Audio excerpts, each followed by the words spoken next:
بسم اللہ الرحمن الرحیم۔ مجھے جب ان حضرات نے فرمایا کہ یہ بات کرنی ہے اساتذہ سے اور معلمات سے، تو میرے سمجھ میں نہیں آتا تھا کہ اکرام سے کیا بات کروں۔ سب ماشاءاللہ اپنے اپنے حلقے میں ایک بڑا وسیع تجربہ رکھتے ہیں، تو دل میں کچھ باتیں وہ آئیں جو میں نے اپنے اساتذہ اکرام سے سنی، اور چونکہ موضوع جو ہے افتتاح کا ہے، اسباق کے آغاز کا ہے، اور خطاب بھی صرف معلمین اور معلمات سے ہے، تو دل میں کچھ وہ باتیں آئیں جو میں نے اپنے بزرگوں سے افتتاح کے موقع پر اور درس و تدریس کے حوالے سے سنی۔ میں چاہتا ہوں آپ کے سامنے عرض کر دوں، اور دعا ہے کہ اللہ تعالیٰ مجھے بھی عمل کی توفیق عطا فرمائے، آپ کو بھی اللہ تعالیٰ عمل کی توفیق عطا فرمائے۔ بات یہ ہے کہ یہ تو سب ہم لوگوں کا جو کام ہے پڑھنے کا، پڑھانے کا، بقول مولانا عاشق رائی صاحب رحمۃ اللہ علیہ کے، وہ دو دور حدیث کے طلبہ سے کہا کرتے تھے، انہوں نے مجھے خود سنایا، کہہ رہے جب میرے پاس دور حدیث کے طلبہ آتے تھے میں کہتا تھا ان کو کہ ختم بخاری کے بعد ہم اور تم برابر،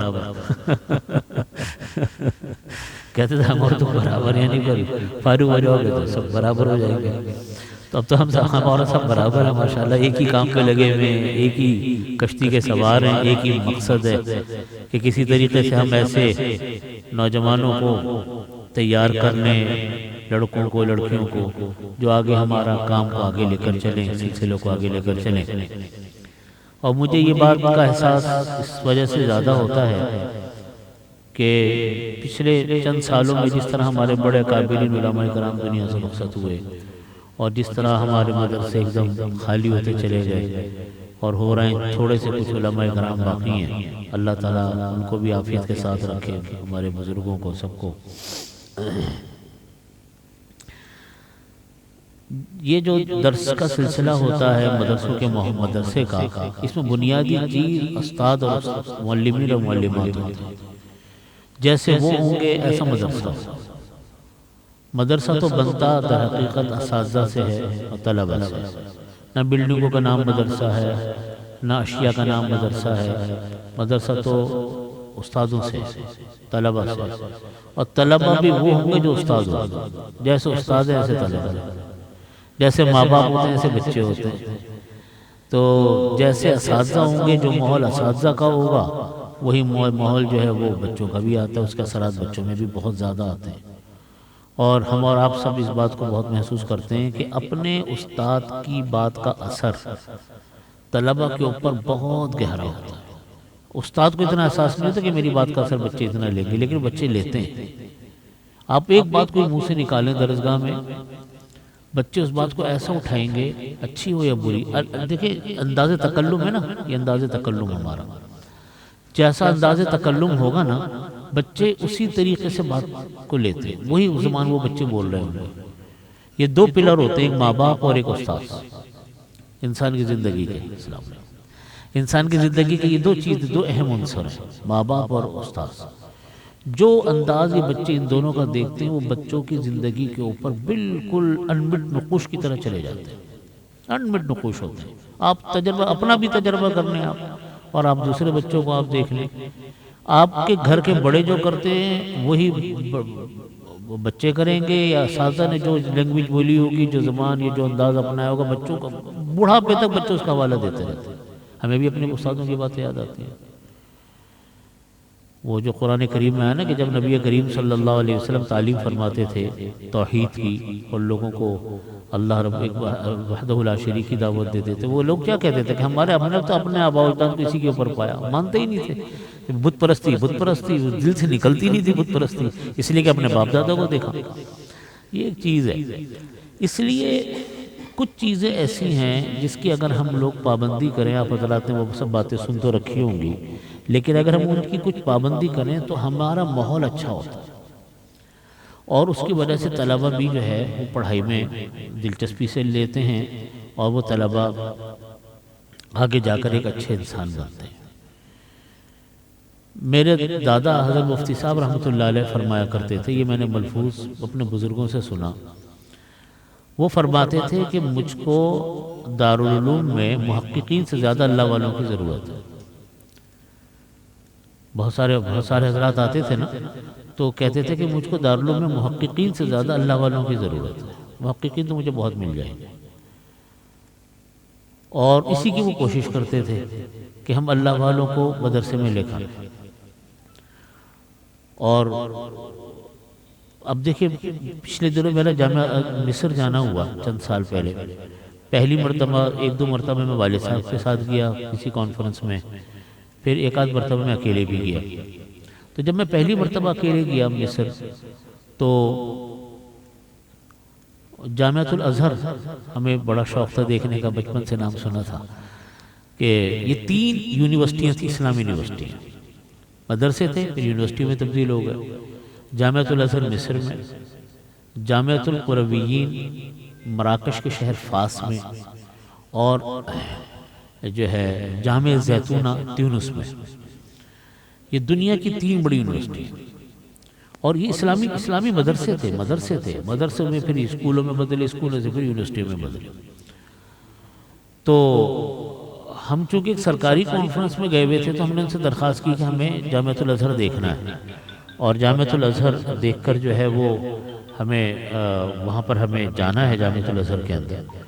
تو انہوں نے ہمارا انتظام کیا، اور ہم نے کہا ہم درسگاہ میں بھی بیٹھنا چاہتے ہیں۔ آپ یقین مانیں میں والد صاحب کے ساتھ گیا تھا، والد صاحب ان کی درسگاہ میں جا کر بیٹھے تو بالکل ایک آزاد ماحول تھا، 100% آزاد ماحول۔ لڑکے لڑکیاں ساتھ بیٹھے ہوئے ہیں، جین پہنی ہوئی ہے، شرٹس پہنی ہوئی ہیں، تعلیم اس کے اندر اسلام کی بھی ہو رہی ہے، تعلیم اس کے اندر دوسری بھی ہو رہی ہے۔ اور وہ جو اسلام محققین تو ایسے کہ ایسے مقالے لکھے جا رہے ہیں کہ آپ حیران ہو جائیں گے، اتنے حوالے، اتنی چیزیں، اتنی جزیات، لیکن ماحول بالکل آزاد، ماحول کے اندر کوئی رنگ نہیں اسلام کا۔ تو میں جب حضرت مفتی صاحب رحمۃ اللہ علیہ کی بات جب میں نے سنی نا تو مجھے جامعۃ الازہر یاد آیا۔ میں نے کہا کہ دیکھیں یہاں محققین کی کمی نہیں ہے، محققین بہت ہے لیکن اللہ والوں کی کتنی کمی ہے۔ تو حضرت مفتی صاحب رحمۃ اللہ علیہ سے یہ سارے اس وقت یہ کہتے تھے اپنے اساتذہ سے کہ مجھے محققین سے زیادہ اللہ والوں کی ضرورت ہے۔ تو میں یہ بات عرض کرتا ہوں کہ اصل بات یہ ہے رجوع اللہ والی بات جو ہے نا، مدرسے کے ماحول میں سب سے پہلی چیز جو دینداری کا ماحول ہے وہ کمزور نہیں پڑنا چاہیے۔ رجوع اللہ والی بات، ہر معاملے میں اللہ کی طرف رجوع، سنت کا اتباع سنت کہہ کر ہر چیز اس میں آ جاتی ہے، کوئی چیز پھر باہر نہیں رہتی۔ تو سب سے پہلی چیز یہ کہ ہمیں اپنے مدرسے کے ماحول میں اتباع سنت کا بہت اہتمام کرنا چاہیے، اور جہاں اتباع سنت کا اہتمام ہوتا ہے اس کے انوارات اور برکات بے تحاشا ہوتے ہیں۔ تو اس لیے پورا سال ہمارے طلبہ تو اساتذہ کو دیکھ رہے ہوتے ہیں۔ ہمارے مفتی صاحب رحمۃ اللہ علیہ فرمایا کرتے تھے، دادا رحمۃ اللہ علیہ، کہ اساتذہ اگر صف اول کو چھوڑیں گے نا تو طلبہ رکعتوں کو چھوڑیں گے، اساتذہ رکعتوں کو چھوڑیں گے تو طلبہ نمازوں کو چھوڑیں گے، یہ فرماتے تھے، اور یہ ہے حقیقت ہے۔ تو اس لیے اس معاملے میں ہمیں سب سے پہلی چیز جو ہے نا کہ اتباع سنت کا مدرسے میں اہتمام کریں، پورے سال ہر چیز میں اتباع سنت کا اہتمام ہو، اس کی برکتیں، اس کے انوارات طلبہ کے اوپر خود بخود پڑتے ہیں۔ یہ تو ایک بنیادی خشت اول چیز ہے۔ دوسری چیز جو ہے وہ ہے درس کے اندر محنت، تدریس میں محنت، اسباق میں محنت۔ جب میں نے اسباق پڑھانے شروع کیے تو میں اب میرے استاد سے حضرت مولانا شمس الحق صاحب رحمۃ اللہ علیہ، میں سارے اساتذہ کے سے میرا ایک معمول تھا، اور اس سے مجھے بڑی اس کی برکت نصیب ہوئی کہ جب بھی میں کوئی کتاب پڑھاتا تھا نا تو اس کتاب پڑھانے سے پہلے وہ کتاب جس استاد سے پڑھی ہوتی تھی میں نے اپنے زمانے میں استاد سے جا کر کہتا تھا آپ ہمیں بتائیں ہم کیسے پڑھیں، اور اپنے جو بڑے اساتذہ تھے ان کے پاس جاتا تھا، جی مجھے اس سال نئی کتاب ملی ہے، آپ میری رہنمائی فرمائیں کیا کریں۔ تو اساتذہ اپنے مشورے دیتے تھے، اس کا بڑا فائدہ ہوتا تھا، بہت ہوتی تو 2-4 منٹ کی بات تھی، بھائی تم یہ بھی دیکھ لینا، اس کو بھی دیکھ لینا، یہ کتاب بھی رکھ لینا، وہ کتاب بھی رکھ لینا، لیکن ہوتی بڑی نہیں۔ تو مجھے حضرت جب میں نے پڑھانا شروع کیا تو مجھے حضرت مولانا شمس الحق صاحب رحمۃ اللہ علیہ نے ایک نصیحت کی تھی، مجھے اس کا بے تحاشا فائدہ ہوا، میں چاہتا ہوں میں آپ کو بھی بتاؤں۔ حضرت نے میرے سے کہا تھا کہ دیکھو آپ سبق پڑھانا شروع کر رہے ہو، ایک بات کا خیال کرنا کہ بغیر مطالعے کے کبھی سبق مت پڑھا، کبھی مت پڑھا۔ کہہ رہے اگر کبھی مطالعہ نہ ہو اور سبق پڑھانے کی نوبت آ جائے تو یا تو تم پچھلا سبق لڑکوں سے سن لو یا کوئی اور چیز میں لڑکوں کو لگا لو یا چھٹی کر لو، لیکن سبق پڑھانا شروع کر دو یہ مت کرنا کبھی جب تک کہ پورا تمہیں وہ نہ ہو جائے۔ اور طلبہ کو یہ بات کا اندازہ ہوتا ہے، طلبہ بھی طلبہ ہوتے ہیں کہ کون استاد مطالعے سے پڑھا رہا ہے کون بغیر مطالعے کے چل رہا ہے، تو اس کے طلبہ کے اوپر ایک منفی اثر آتا ہے۔ تو ہمیشہ یہ فرماتے تھے اور کہتے تھے کہ یہ بات تم مطالعے کی بات نہیں بلکہ یہ بات ذہنی، یعنی جس کو ہم کہتے ہیں ذہنی پلاننگ یعنی ذہنی ترتیب، فرماتے تھے یہ ہر کام سے پہلے کیا کرنی چاہیے ہمیں، یہ ہر کام سے پہلے ہمیں کرنی چاہیے، ذہنی ترتیب ہماری ہونی چاہیے۔ تو دو باتیں یہ، دوسری بات یہ ہے کہ بھئی ہمیں مطالعہ بہت اہتمام سے کریں۔ عموماً ہمارے ہاں چونکہ پہلے والا ماحول تو ہمارے ہاں رہا نہیں، ہر آدمی کے مشاغل ہو گئے بہت سارے۔ پہلے اساتذہ یکسو ہوا کرتے تھے، ایک ہی کام میں لگے رہتے، دوسرا کوئی کام کرتے نہیں تھے۔ اب اساتذہ کے کام اتنے سارے ہو گئے، کام اتنے پھیل گئے، کوئی درس بھی ہے، کہیں بیان بھی ہے، کہیں کوئی دوسرا بھی ہے، بعض اساتذہ کے اپنا کاروبار بھی ہوتے ہیں، تو ذہنی طور پہ آدمی یکسوئی نہیں ہوتی۔ تو ہمیں سبق کے لیے یکسوئی بے تحاشا ضروری ہے۔ اس کا میں اتنا مشاہدہ کرتا ہوں، آپ بھی حضرات کرتے ہوں گے، اگر آپ کوئی کام ایسے الجھاؤ والا کام کرتے کہ آگے سبق میں آ کر بیٹھ جائے نا، بہت دیر تک زبان رواں نہیں ہوتی۔ تجربہ کر کے دیکھ لیں آپ اگر مطالعہ کر کے آئے اور آپ کسی اور ایسے دھندے میں لگے جو بہت الجھے ہوئے کام تھے، جیسے مدرسے کے کام آتے رہتے ہیں بہت الجھاؤ والے، اب آپ آ کے بیٹھ تو گئے، 10-15 منٹ تک آدمی بات تو کرتا رہتا ہے لیکن دماغ کی ترتیب نہیں بن پاتی، الفاظ بھی کٹ رہے ہوتے ہیں، الفاظ میں بھی انسان وہ ہو رہا ہوتا ہے۔ تو اسباق میں نا یکسوئی بڑی ضروری ہوتی ہے، یہ بہت ضروری چیز ہے، اور سبق لب لباب اور حاصل ہوتا ہے انسان کی اور طلبہ کی ذہنی تربیت کا بھی، ان کے اخلاق کا بھی۔ اس لیے اس کا بہت اہتمام کریں، اپنا مطالعہ پورا کریں اور مطالعے میں جتنی ضرورت ہو اس سے زیادہ مطالعہ کریں۔ ایک چیز کا اگر آپ اہتمام کریں، مثال کے طور پہ کوئی مشکل کتاب ہے تو آپ یہ طے کر لیں کہ اتنے گھنٹے میں نے اس کا مطالعہ کرنا، مثلا ہدایت ثالث مشکل ترین کتاب ہے، تو مجھے میرے استاد نے مجھے نصیحت کی تھی جب میں ہدایت ثالث پڑھا رہا تھا کہ دیکھو تم 2 گھنٹے طے کر لو، 2 گھنٹے تم نے مطالعہ کرنا ہی کرنا ہے اس کا، چاہے تم اس سے پہلے فارغ ہو جاؤ، اگر 2 گھنٹے سے پہلے فارغ ہو جائے تب بھی اس کا حاشیہ پڑھتے رہو، اس کا دوبارہ 3 مرتبہ مطالعہ کرو، لیکن 2 گھنٹے سے پہلے مت چھوڑنا مطالعہ۔ آپ یقین مانیں جب سے میں نے اس کا تجربہ کیا اس کا اتنا فائدہ ہوا۔ اسی طرح میں اپنے اساتذہ سے یہ کہتا ہوں اور معلمات سے کہتا ہوں، آپ کو جتنی کتابیں ملی ان کتاب کی تمام شروحات آپ اپنے پاس رکھیں اور یہ طے کر لیں کہ میں نے اتنی دیر اس کا مطالعہ کرنا، 15 منٹ کا کوئی مطالعہ نہیں ہوتا، 15 منٹ کوئی مطالعہ نہیں، میں نے اتنی دیر اس کا کرنا، اتنی دیر اس کا کرنا، اتنی دیر اس کا کرنا، اتنے بجے سے اتنے بجے تک یہ مطالعہ، اتنے ٹائم ٹیبل ہوگا، ٹائم ٹیبل کے بغیر بالکل کام نہیں چلتا، اتنی دیر اس کا کرنا، اتنے بجے سے اتنے بجے تک کرنا ہے، تاکہ دن جب شروع ہو آپ کے سامنے پہلے سے معلوم ہو کہ میرے یہ اوقات ان کاموں میں مصروف ہیں۔ اب جو وقت بچے گا اس کو آپ دوسرے کاموں میں لگاؤ، لیکن اگر ہم یوں کام کریں کہ الٹپ ہم نے کام شروع کر دیا اور یہ کہا کہ اچھا جی وقت ملے گا مطالعہ کریں گے، دیکھیں دونوں باتوں میں بڑا فرق ہے، جب وقت ملے گا پھر مطالعہ کریں گے، وقت تو کبھی بھی نہیں ملتا، وقت کہاں ملتا ہے۔ تو نتیجہ یہ ہوتا ہے کہ مطالعے کا اگر آپ نے کوئی اپنے ذہن میں اس کا کوئی ترتیب نہیں بنائی ہوئی ہے مطالعے کی، تو پھر آپ کے پاس کوئی ٹائم ٹیبل نہیں کہ آپ نے مطالعہ کتنی دیر کا کرنا۔ اس لیے کتاب کا جتنی کتابیں ان کتابوں کے لیے پہلے سے ذہن میں اس کے لیے میں نے اتنا وقت ہے، اضافی وقت بے شک لے لیں لیکن اس سے کم نہیں ہونا چاہیے۔ آپ اس پر عمل کریں گے انشاءاللہ بہت زیادہ اس کا فائدہ ہوگا اور سبق کے اندر مضبوطی پیدا ہوگی، سبق میں مضبوطی پیدا ہوگی، طلبہ کی استعداد میں مضبوطی پیدا ہوگی، اور جب سبق ختم ہو جائے اس سے ختم ہونے کے بعد 5-10 منٹ کوئی اخلاقی بات طلبہ کے سامنے ضرور کریں، موضوع سے ہٹ کر کسی بزرگ کا کوئی واقعہ بتائیں، جتنی بھی اخلاقی چیزیں ہیں، مثال کے طور پہ باطنی چیزیں انسان کی ہیں، جھوٹ نہیں، آج ایک بات آپ نے جھوٹ پر کر لی، اب ہمارے ہاں جو طلبہ ہوتے ہیں وہ ہر طرح کے ہوتے ہیں، یعنی یہ نہیں ہوتا کہ کوئی فرشتہ صفت ہے، کوئی جھوٹ بھی بولتا ہے، کوئی دھوکہ بھی دیتا ہے، کوئی غلط بیانی بھی کرتا ہے، کوئی دوسری اخلاقی خرابی میں مبتلا ہوتا ہے، کوئی نہ کوئی بات اخلاقی موضوع کے اوپر 5-10 منٹ روزانہ یہ سبق کے بیچ میں کوئی نہ کوئی بات ضرور کریں۔ اس وقت ہمارے ملک کا سب سے بڑا مسئلہ اخلاقیات کا ہے، تعلیم ہو رہی ہے، مدرسوں میں بھی ہو رہی ہے، کالجز میں بھی ہو رہی ہے، لیکن اخلاق سے سب بالکل صفحہ چٹ ہیں، کسی کے پاس اخلاقیات نام کی چیز نہیں۔ وقت آنے پہ جھوٹ بھی بولتے ہیں، وقت آنے پہ دھوکہ بھی دیتے ہیں، وقت آنے پہ غلط بیانی بھی کرتے ہیں، وقت آنے پہ دوسرے کے ساتھ کو تکلیف بھی پہنچاتے ہیں، دوسرے کے ساتھ بدمعاملگی بھی کرتے ہیں، کبھی بیوی کے ساتھ برے ہیں، کبھی بچوں کے ساتھ برے ہیں، کبھی ماں باپ کے ساتھ برے ہیں، کبھی خاندان والوں کے ساتھ برے ہیں۔ یہ ساری انسان کی باطنی خرابیاں ہیں ہماری، اور پورے معاشرے میں پھیلی پڑی، اور اس کی بنیادی وجہ جو ہے نا، نبی کریم صلی اللہ علیہ وسلم کے جو مقاصد بعثت اللہ رب العزت نے قرآن کریم میں فرمائے، هو الذی بعث فی الامیین رسولا منہم ویتلو علیہم آیاتہ ویزکیہم ویعلمہم الکتاب والحکمہ۔ یتلو علیہم آیاتی پر ہم لوگ خوب عمل کرتے ہیں، ماشاءاللہ بچوں کو قرآن پاک پڑھاتے ہیں، اللہ کے نبی صلی اللہ علیہ وسلم نے سکھایا۔ تعلیم قرآن وہ بھی کرتے ہیں، ہم قرآن و حدیث کے مفاہیم بیان کرتے ہیں، تعلیم دیتے ہیں۔ تیسرا ایک مقصد کیا تھا؟ یزکیہم، تربیت۔ آپ صلی اللہ علیہ وسلم تربیت فرماتے تھے، صحابہ کرام کو ڈانٹتے بھی تھے، صحابہ کرام کی اصلاح بھی کرتے تھے، صحابہ کرام کو ہر طرح کی سرزنش بھی ہوتی تھی،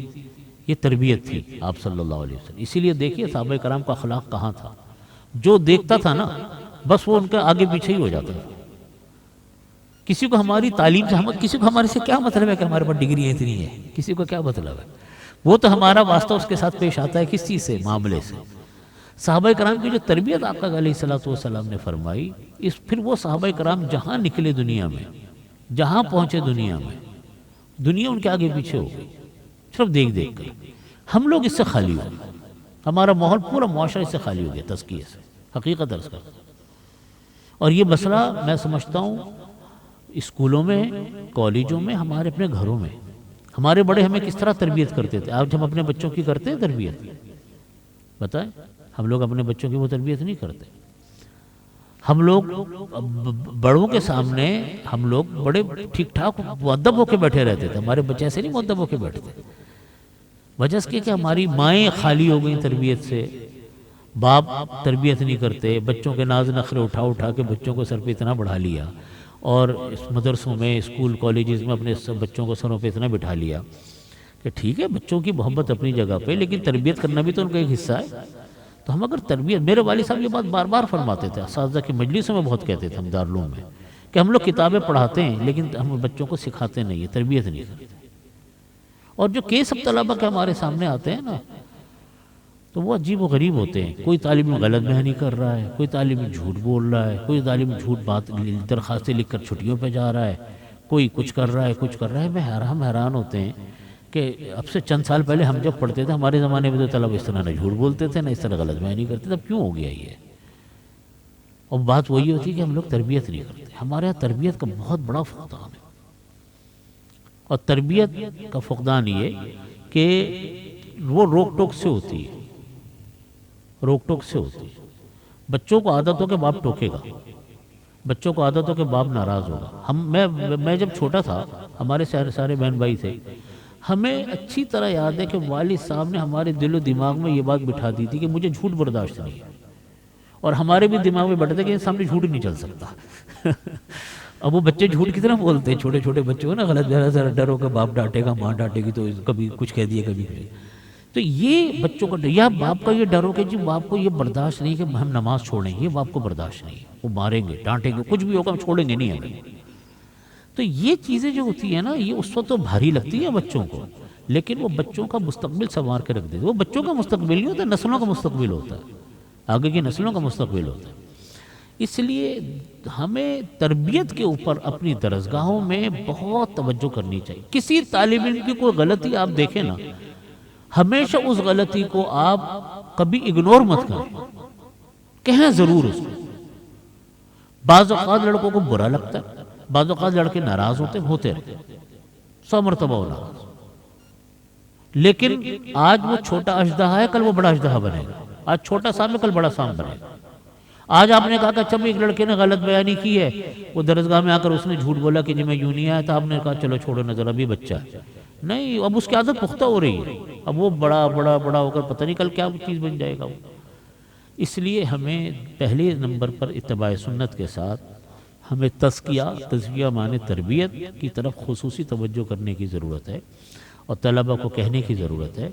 اور اس سے طلبہ کے اخلاق و کردار کے اوپر زمین آسمان کا فرق واقع ہوتا ہے۔ میں کہتا ہوں سرزنش بھی ہوتی ہے، سرزنش بھی کرنی پڑتی ہے، کبھی سزا بھی دینی پڑتی ہے، سزا ضرور دینی چاہیے۔ قرآن کریم نے ہمیں خود حکم دیا کہ بچے جب 10 سال کے ہوں اور نمازیں نہ پڑھیں تو آپ ان کو مارو۔ مارنے سے مراد نہیں کہ بہت زیادہ پٹائی کر دی، بس بچوں کو اس طرح ہلکا سے ایک لگا دیا کہ اس کے اوپر ڈر قائم ہو گیا کہ ہاں جی میرے سے غلطی ہو گئی۔ آپ حیران ہوں گے ہمارے آج کل کے ماحول میں مارنا کتنا بڑا جرم سمجھا جاتا ہے نا۔ ہم لوگوں نے بھی اپنے مدرسوں میں پابندی لگائی ہوئی ہے، والد صاحب نے، ہم لوگ سارے دارالعلوم میں پابندی ہے، پورے تمام اسکول کالجز میں مارنے پہ پابندی ہے۔ میں امریکہ گیا، میں نے امریکہ میں، مجھے ان لوگوں نے بتایا جو امریکن اسکولوں میں پڑھتے ہیں ان کے بچے اور یہودیوں کے اسکولوں میں بھی پڑھتے ہیں، انہوں نے بتایا کہ یہودیوں کے جو پیور اسکول ہے نا، یہودیوں کے بالکل جس کے غیر یہودی نہیں پڑھ سکتا، وہ ڈنڈے سے پٹائی کرتے ہیں اپنے بچوں، ڈنڈے سے مارتے ہیں جیسے ہمارے حفظ کے بچوں کو قاری صاحب مارتے ہیں۔ مجھے بہت لوگوں نے بتایا، میں نے خود امریکہ میں دیکھا کہ ایک جگہ ہم گئے، پہلے میرا آنا جانا بہت ہوتا تھا امریکہ، میں نے دیکھا کہ وہاں پر لڑکیاں الگ کھیل رہی ہیں اسکول کے اندر، لڑکے الگ کھیل رہے ہیں، اور جو لڑکیاں تھیں ان کی فل یعنی ٹخنوں تک ان کی سٹس تھی۔ تو میں نے اپنے ساتھیوں سے پوچھا، میں نے کہا کہ یہ اتنی پورے کپڑوں کے اندر یہ لڑکیاں یہاں پر ہیں، تو یہاں تو کھلا ٹھلا ماحول ہے، یہ ان کے اسکول میں کیسے ان کو الاؤ کیا ہوا ہے کہ انہوں نے اس طرح لباس پہنا ہوا ہے نیچے تک پورا فل ڈریس کے ساتھ؟ کہہ رہے یہودیوں کا اسکول ہے یہ، اور یہ اپنے بچوں کو کبھی بھی اس طریقے سے لڑکیوں کو نہیں کرتے کہ ان کا آدھا جسم نظر آ رہا ہو۔ اور کہہ رہی ہے جو آپ الگ الگ دیکھ رہے ہیں یہ یہودیوں کے اسکول میں تعلیم بھی ان کے یہاں الگ الگ ہے، کھیل بھی الگ الگ ہے، اور دنیا کو لگایا ہوا بے حیائی کے چکر میں، مخلوط تعلیم کے چکر میں۔ تو یہ میں آپ کو سچ عرض کر رہا ہوں کہ ان کے ہاں اسی طرح تعلیم و تربیت ہے۔ آپ دیکھ لیں یہودیوں کا نظم و نسق اور آج ہمارا نظم و نسق میں کتنا زمین آسمان کا فرق ہے۔ ہمارے ہاں بچوں کی پہلے پٹائی ہوتی تھی تو بچے انسان بنے رہتے تھے، بچے انسان بنے رہتے تھے نا۔ اب یہ بھی نہیں ہے کہ اتنا مارے کہ بچوں کی جناب بالکل ہڈیاں توڑ دی اور وہ کر دیا، لیکن بچوں کے اوپر سے ڈر تو ہو نا ماں باپ کا۔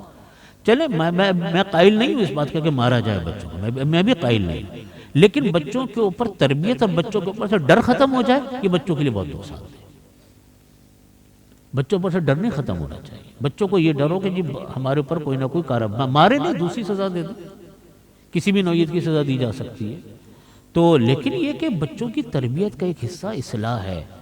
جس سے آج ہم لوگ خالی ہو رہے ہیں، اس لیے ہمیں اس کی طرف بہت توجہ کرنی چاہیے، اور اس کے لیے ضروری یہ ہے، دو باتیں اس کے لیے ضروری ہے، ایک تو کہنے سننے کا سلسلہ روزانہ کی بنیاد کے اوپر، نمبر دو یہ ہے کہ ان کو ٹوکا جائے، بچوں کو کہا سنا جائے تاکہ بچے اپنے معمول کے اوپر رہیں۔ اور تیسری ایک بات میں عرض کرتا ہوں کہ اساتذہ کی مجلس ہے کہ کسی موضوع کے اوپر اگر آپ کوئی خرابی محسوس فرمائیں کہ جی اس موضوع کے اوپر معاملات زیادہ خراب ہو رہے ہیں یا یہ خرابی طلبہ کی زیادہ سامنے آ رہی ہے، آپس کے مشورے کے اندر بیٹھ کے، تو اس کے اوپر پھر اجتماعی طور کے پر بات ہو، انفرادی طور پر بات ہو، جیسے موبائل کا مسئلہ ہے۔ اب موبائل کا میں عرض کروں اتنا وبا ہے یہ موبائل کی، اور اتنا وقت کا ضیاع اور اخلاق کی خرابی اس موبائل کے اندر ہے کہ اگر ہم اپنے بچوں کے بھی ذہن سازی نہیں کریں گے، اپنے بچوں کے اوپر روک ٹوک اور پابندی نہیں کریں گے، نسلوں کی نسل ہماری ضائع ہو جائیں گی اس موبائل کے چکر میں۔ پورا وقت بچے موبائل کھیلتے رہتے ہیں، رات ہمارے ہاں اتنی سخت پابندی ہوئی، کیوں ہوئی؟ ہم نے لگائی، آپ لوگوں نے شاید لگائی ہوگی پابندی موبائل کے اوپر، کہ رات بھر لڑکے بیٹھے وہ موبائل دیکھ رہے ہیں،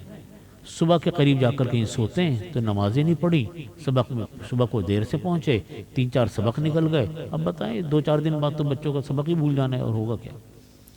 تو اس لیے ان جیسی چیزوں سے بچوں کی ذہن سازی ہمیں کرنے کی ضرورت ہے، بچوں کو سمجھانے کی ضرورت ہے کہ یہ مسئلہ ہے۔ تو یہ 2-4 باتیں تھیں۔ چوتھی بات میں یہ عرض کرتا ہوں آپ کو کہ مدرسوں کے اندر خاص طور پہ اساتذہ، معلمات، بعض اوقات ان کے درمیان میں یہ گروپ بندی سی ہو جاتی ہے، یہ بہت ہوتا ہے ہمارے مدرسوں میں کیا، اسکولوں میں کیا، ہر جگہ ہی ہوتا ہے، بے تحاشا گروپ بندی ہوتی ہے۔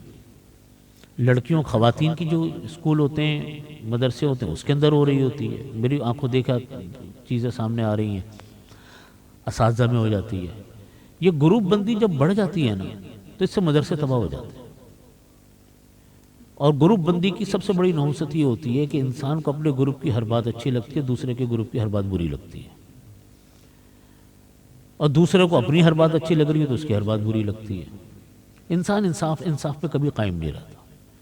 گروپ بندی کسی قیمت پر قابل برداشت نہیں، علاقائی گروپ ہو یا ویسے ہی گروپ ہو، گروپ بندی نہیں۔ بات ہمیشہ مشورے سے کریں۔ کوئی مسئلہ اگر ہمارا کوئی درپیش ہے مدرسے کا، آپ اس مسئلے کو اپنی میز کی ٹیبل پر رکھ دیں، مشورے میں لے آئیں۔ اصول یہ ہے گروپ بندی ختم کرنے کا اور یہ مسائل کو ختم کرنے کا کام مشورے سے کریں، اور یہ طے کر بیٹھیں جو بات یہ سنت ہے، جو بات مشورے میں طے ہوگی بس اس کے اوپر آمنا و صدقنا، اس کو ہم نے ماننا ہے۔ اب پھر اس کا حوالہ نہیں دینا کہ میری رائے یہ تھی اور اس کی رائے یہ تھی، نہیں، اب جو طے ہوگی ایسا طے ہوگی۔ نبی کریم صلی اللہ علیہ وسلم کو حکم اللہ رب العزت امرہم شورا بینہم وشاورہم فی الامر، کیا مطلب ہوتا تھا؟ جب مشورے ہوئے، ساری مختلف رائے سامنے آ گئی، لیکن جب ایک چیز کے اوپر مشورہ ہو کر ایک پالیسی بن گئی، مدرسے کا ایک معاملہ طے ہو گیا، چاہے وہ ہماری رائے کے موافق ہوا چاہے مخالف ہوا، اب اس کے خلاف کوئی نہ عمل ہوگا نہ زبان سے کوئی بات ہوگی۔ ہم اس کے بغیر ادارے کا نظام نہیں چل پاتا۔ اگر ہر آدمی اپنا حوالہ دیتا رہے، جی میری تو رائے نہیں تھی، اب وہ کوشش میں لگا ہوا ہے کہ کسی طرح میری رائے صحیح ہو جائے اور وہ جو رائے طے ہوئے وہ غلط ثابت ہو جائے، یہ کام کبھی چلنے والا نہیں۔ انتظامی طور پر اس کے مسائل کبھی زندگی میں ختم نہیں ہوں گے ہمارے یہاں، اور یہ کام ہمارے ہاں بہت ہوتا ہے۔ بہت سارے لوگوں میں نا ایک اپنی بات کی ایک پچ ہوتی ہے۔ پچ کا معنی کیا ہوتے ہیں کہ اپنی بات سے ہٹتے نہیں ہیں، بس جو بات منہ سے نکل گئی بس کوشش کرتے ہیں کہ ہم کسی طرح اس بات کو ہر صورت میں حرف آخر ثابت کیا جائے۔ اگر اس کے علاوہ کا مشورہ ہو گیا تو اسی کوشش میں لگے رہیں گے کہ اس کو ناکام کیا جائے تاکہ میری بات صحیح ہو جائے۔ میں واللہ عرض کرتا ہوں ہلاکت ہی ہلاکت ہے اس طرح کے کاموں میں۔ اتنی تکلیف، اتنا نقصان ہے کہ میں آپ کو بتا نہیں سکتا۔ یہ چیزیں کبھی بھی انتظامی طور پر قابل برداشت نہیں ہے۔ اساتذہ کہ آپ مشورہ دیں جو بھی ہے، اب ہم معاملات مل کر طے کر رہے ہیں، کوئی پالیسی بنا رہے ہیں، جب پالیسی بن گئی اب سارے اساتذہ طلبہ مل کر اس پالیسی کے مطابق کام کریں، اور یہ تو کام ہوتا ہی رہتا ہے۔ مدرسوں میں کیا، اسکولوں میں کیا، کالجز میں کیا، نئے نئے مشورے ہوتے ہیں، نئے نئے تجربات ہوتے ہیں، نئی نئی باتیں طے ہوتی ہیں، سب مل کر تعاون کرتے ہیں تو بات آگے چلتی ہے، ورنہ نہیں چلتی۔ اس لیے گروپ بندی سے حتی الامکان اپنے مدرسوں کو بچائیں، اپنے طرز عمل سے بچائیں، اور جو بات طے ہو اس بات کے مطابق آپ چلیں۔ ہمارے ہاں بہت سارے لوگوں کا مزاج یہ ہوتا ہے کہ وہ اپنی بات سے ہٹتے نہیں ہیں، اپنی بات کے اوپر جمے رہتے ہیں، ڈٹے رہتے ہیں۔ یہ بہت نقصان کی چیز ہے۔ میں نے اپنے بڑے اکابرین کے واقعات سنے، اپنے بزرگوں کو دیکھا جن کو دیکھنے کا اللہ نے موقع دیا کہ جب مشورہ ہوتا ہے کھل کے برائے دیتے ہیں، لیکن جب ایک بات طے ہو گئی بس اب طے ہو گئی۔ اور یہی سنت طریقہ ہے۔ صحابہ کرام رضی اللہ عنہ کا معمول بھی یہی رہا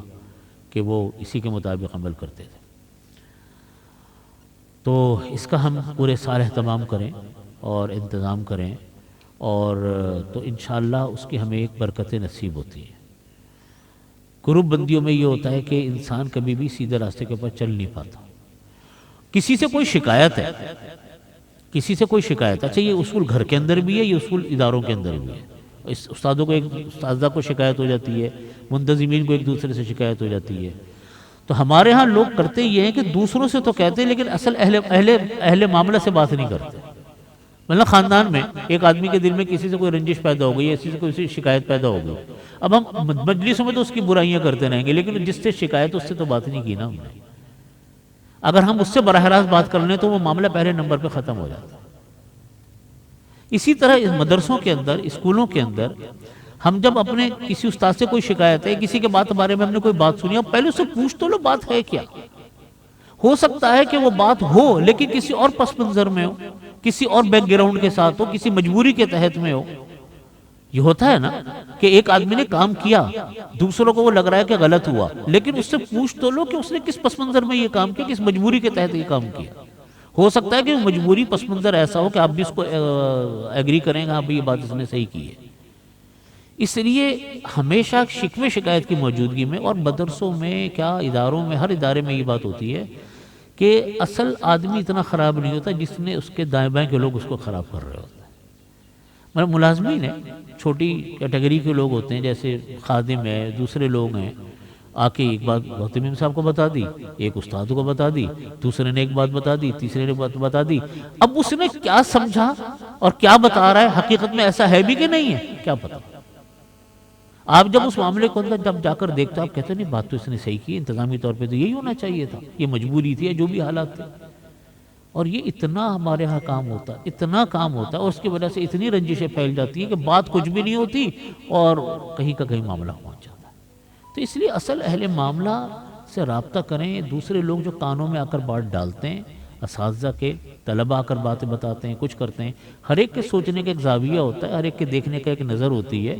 اور ضروری نہیں ہے کہ جیسی وہ چیز دیکھ رہا ہو ایسی وہ بات ہو. اس لیے ایسے معاملے میں ایسے موقع پر اہل معاملہ سے ایک مرتبہ خود براہ راست بات کر لے، جی میں نے یہ بات سنی ہے، کیا ایسا ہے؟ اگر وہ ایسا ہی ہے تو انسان کو تنبیہ ہو جاتی ہے، اور اگر ایسا نہیں ہے تو اپنا دل صاف ہو جاتا ہے. اس وجہ سے میں نے یہ بات دیکھی کہ اپنے انتظامی معاملات میں اپنے دارالعلوم کے اندر بھی میں یہ بات محسوس کرتا ہوں، اور جب وہ جو چیزیں سامنے آتی ہیں وہاں پر بھی محسوس کرتا ہوں کہ جب اس معاملے کی کھود کرید کی جاتی ہے تو معاملہ کچھ بھی نہیں ہوتا، یا ہوتا ہے تو اس کے پیچھے کچھ مجبوریاں ہوتی ہیں جس کی وجہ سے وہ کام کیا جا رہا ہوتا ہے، اور کہنے والوں نے سننے والوں نے سرسری نظر سے دیکھا اور ایک بات چلتی کر دی. اس کی وجہ سے ماحول بھی بڑا خراب ہوتا ہے. یہ اس کا ہمیں اہتمام کی بہت سخت ضرورت ہے، اور خاص طور پہ جو بڑے ذمہ دار حضرات ہوتے ہیں ان کا آپس میں مشاورت ہر معاملے میں یہ بہت ضروری چیز ہوتی ہے. اساتذہ کی مشاورت، بہت سارے میں نے جگہوں پر دیکھا کہ جو ایک کتاب پڑھانے والے اساتذہ ہیں یا ایک درجے کو پڑھانے والے اساتذہ ہیں یا معلمات ہیں، وہ اگر آپس میں مشورہ کر لیں کہ جی ہم اس کتاب کو اس درجے کو کیسے لے کر چلیں، اس سے ایک دم درجے کا مورال کہیں سے کہیں پہنچ جاتا ہے. مثلا اولا ہے یا ثانیہ ہے، اس کے اساتذہ اگر آپس میں بیٹھ کر کہیں جی ہم اپنے درجے کے طلباء کے اندر کیا کمی محسوس کر رہے ہیں، یا ہم ان کے درمیان میں کیسے ہم ان کو لے کر چلیں، تو سب استادوں کو، ایک درجے کے استادوں کو ساری طلباء پر نظر ہوتی ہے نا، ساری کمی کوتاہی ایک دوسرے کو پتہ ہوتی ہے. تو یہ جو رابطہ ہے آپس میں نا، یہ رابطہ بہت تعلیمی معیار کو مضبوط بناتا ہے. مجھے یاد ہے جس زمانے میں ہم پڑھتے تھے ہمارے درجے کے اساتذہ آپس میں مل کر بیٹھ کے ساتھ مطالعہ کرتے تھے، ایک جگہ بیٹھ کے مطالعہ کرتے تھے، تب تبادلہ کرتے تھے، تو اس سے طلباء کو بڑا فائدہ ہو جاتا تھا. تو رابطہ جو ہے نا اساتذہ کا آپس میں، معلمات کا آپس میں، انتظامیہ کا آپس میں، یہ ایک بہت ایک ضروری بنیادی چیز ہوتی ہے. اور یہ ہے کہ درس کی پابندی، سبق میں پابندی سے آنا اور وقت میں جانا، یہ بہت اہم چیز ہے. اس کا ہم سب بہت اہتمام کریں، اس کا بہت اثر طلباء کے اوپر پڑتا ہے. جب طلباء یہ محسوس کرتے ہیں کہ استاد وقت کے اوپر آتا ہے، وقت کے اوپر جاتا ہے، یا مطالعہ کرتا ہے، استاد مطالعہ کر کے سبق پڑھاتا ہے، مطالعہ کے بغیر سبق نہیں پڑھاتا، نظم و ضبط کی پابندی کرتا ہے، تو اس کا طلباء کے اندر ایک غیر معمولی اثر پیدا ہوتا ہے. اور جہاں یہ معاملات نہیں ہوتے، ایک ہوتے ہیں بعض اساتذہ وہ ہوتے ہیں جن کے اوپر انتظامی کاموں کا بہت زیادہ لوڈ ہوتا ہے، وہ آتے آتے نا سبق میں آتے آتے کوئی بیچ میں ایسے مسئلے آ جاتے ہیں کہ وہ آگے پیچھے ہو جاتے ہیں، سبق ان سے دیر ہو جاتی ہے، تو طلباء کو اپنی مجبوری بتا دیں. ہمارے والد صاحب کو سبق میں بہت دیر ہوتی تھی آنے میں، تو طلباء کو آ کے بتاتے تھے بھی آج میں آ رہا تھا تو میرے پاس فون آ گیا، فلاں مدرسے کے کام آ گیا. بعض اوقات ایسا ہوتا درسگاہ میں قدم رکھ رہے ہوتے تھے، کوئی آدمی آ جاتا تھا، ایمرجنسی کوئی کام آ گیا، وہاں سے واپس پلٹ گئے، پھر 10 منٹ بعد واپس آئے، تو بتاتے تھے طلباء کو میرے ساتھ یہ مجبوری ہے. تو کوئی ایسی بات اگر ہے تو طلباء کو بتائے تاکہ طلباء کو یہ احساس ہو کہ یہ مجبوری یہ پیش آئی ہے. تو اس لیے یہ سال کے شروع میں یہ چند باتیں ایسی ہیں جو کہ بہت ہمیں اس کا اہتمام کرنے کی ضرورت ہے، خاص طور پہ مطالعے اور پابندی کے حوالے سے اور اتباع سنت کے حوالے سے. اس کی اگر ہم پابندی کریں، اس کا ہم اہتمام کریں، رجوع اللہ کا اہتمام کریں. میں نے حضرت تھانوی رحمۃ اللہ علیہ کے بارے میں پڑھا کہ حضرت تھانوی رحمۃ اللہ علیہ فرماتے تھے کہ جب میرے پاس کوئی آدمی مسئلہ پوچھنے آتا تھا تو میں آ کر اللہ تعالیٰ سے یہ دعا کرتا تھا کہ یا اللہ میرے دل میں ڈال دیجئے میں اس کو کیا جواب دوں. 1 منٹ کے لیے رجوع اللہ ہو گیا. حضرت امام شافعی رحمۃ اللہ علیہ کے میں نے حالات میں پڑھا کہ امام شافعی رحمۃ اللہ علیہ مجتہد تھے اور کتنی دنیا ان کے پیروکار ہے. ہر مسئلے میں امام شافعی رحمۃ اللہ علیہ کا ایک اپنا رائے ہوتی ہے، ایک اپنا مسلک ہوتا ہے. ان کے بارے میں نے پڑھا کہ جب کوئی ان سے مسئلہ پوچھتا تھا تو امام شافعی رحمۃ اللہ علیہ فرماتے تھے کہ میں جنت اور دوزخ کو اپنے کے سامنے اپنے آپ کو پیش کرتا ہوں جواب دینے سے پہلے. جنت اور دوزخ کے سامنے اپنے آپ کو پیش کرتا ہوں جواب دینے سے پہلے۔ تو ان اکابرین کا یہ معاملہ تھا۔ تو بات یہ ہے کہ ہمارے لیے بھی یہ تربیت کا معاملہ اتنا نازک ہے کہ ہم اس کی طرف سے اولاد کی طرف حضرت یوسف علیہ السلام کے میں نے واقعے میں پڑھا کہ حضرت یوسف علیہ السلام جب غائب ہوئے اور بھائیوں نے ان کو کنویں میں ڈالا، وہ لمبا واقعہ آتا ہے، کس طرح وہ نکالے گئے، پھر کس طرح وہ بکے بازار میں، کس طرح عزیز زلیخا نے ان کو خریدا اور کیا کیا ہوا، ہوتے ہوتے کہاں جیل میں گئے، جیل میں خواب کسی نے دیکھا، تعبیر بتائی، پھر وہ نکلے، وزیر خزانہ بنے، وزیر خزانہ سے تو جب وہ وزیر خزانہ بنے، پھر بعد میں عزیز مصر بنے، مصر کے بادشاہ بنے، تو جب وہ قحط سالی جب آئی اور بھائی ان کے پاس آئے یوسف علیہ السلام کے پاس، تو یوسف علیہ السلام پہچان گئے کہ یہ میرے بھائی ہیں۔ بنیامین کو روک لیا اپنے بھائی کو، پھر بتایا کہ میں یوسف علیہ السلام نے کہ میں تمہارا بھائی ہوں، لمبا واقعہ۔ تو حضرت یوسف علیہ السلام نے اپنے بھائیوں کو جب بھائی گئے واپس اور جا کر یعقوب علیہ السلام کو بتایا کہ یوسف مل گئے۔ اب اندازہ کریں ایک چھوٹا بچہ غائب ہوا اور ایک زمانے کے بعد مل رہا ہے، تو انسان کے باپ کے دل میں کیا آتا ہوگا کہ کیسا ہوگا، کیا سوال کرتا ہوگا۔ اچھا، یعقوب علیہ السلام کے بارے میں لکھا کہ انہوں نے پہلا سوال یہ کیا اپنے بیٹوں سے کہ بتاؤ یوسف کی دینی حالت کیسی ہے۔ یہ نہیں پوچھا اس کی صحت کیسی ہے، کچھ کیسا لگا، کوئی بیمار تو نہیں ہو گیا، اکیلا رہا ماں باپ کے بغیر۔ پہلا سوال یہ کہ اس کی دینی حالت کیسی ہے۔ تو یہاں حضرات نے لکھا کہ دیکھو یہاں ان کو یہ فکر تھی کہ کہیں بگڑ نہ گیا ہو بچہ، ماں سر پہ نہیں، باپ سر پہ نہیں، کوئی تربیت کرنے والا نہیں، کوئی دیکھنے والا نہیں۔ تو اس سے اندازہ ہوتا ہے کہ ان بڑوں کو اپنے بچوں کی تربیت کا کتنی فکر ہوتی تھی۔ جس طرح ہمیں اپنے بچوں کی تربیت کی فکر ہے، اسی طریقے سے اپنے اولاد کی بچے جو طلبہ ہیں یہ ہمارے بچوں کی طرح یہ اچھے بنیں گے، دنیا بھر میں کام کریں گے۔ یقین مانے ایسے طلبہ ہیں کہ ایک طالب علم کسی ایک ملک میں چلا گیا نا، صحیح طرح تیار ہو کے وہ اتنا بڑا بعض اوقات کام کر جاتا ہے کہ عقل حیران ہوتی ہے۔ ہم ازبکستان گئے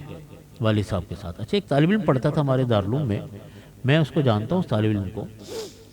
ٹھیک ٹھاک تھا ماشاءاللہ۔ اب نہیں معلوم کہ کون آدمی کہاں جا کر کیا کام کر رہا ہے۔